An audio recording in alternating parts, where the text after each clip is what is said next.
Did your father work with Wangari Maathai? Yes, indeed. And he mentions it in his book. He worked with Wangari Maathai in her formative years when she was just starting the Green Belt movement.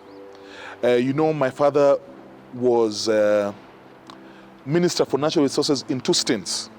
First in the early 70s, and he had a second stint in the early 80s. Through that period, he worked hand in hand with Wangari Maathai and other environmentalists to grow trees and to protect our forests.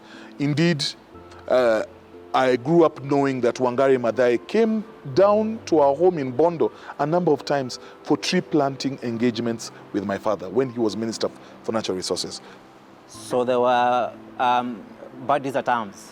You could say that. You could say that. Okay. Though Wangari Maathai was a lot younger than him. Yes. So he held her hand and supported her. Yes. In her movement. Yes. Okay.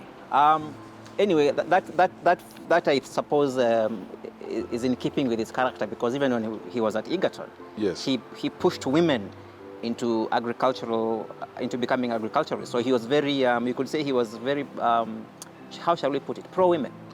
Indeed, you could say that. Maybe some of it comes from the fact that he had very many daughters.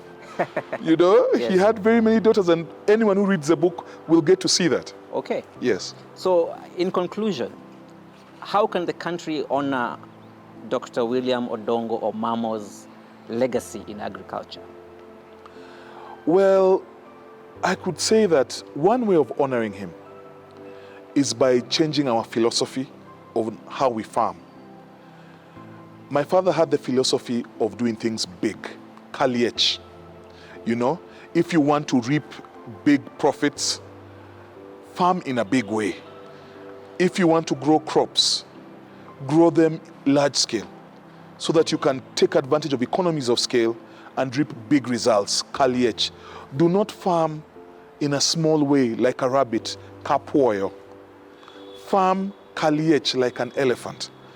If people could change their mindset, then that would be a way of honoring him, because that was his life philosophy, doing things in a big way.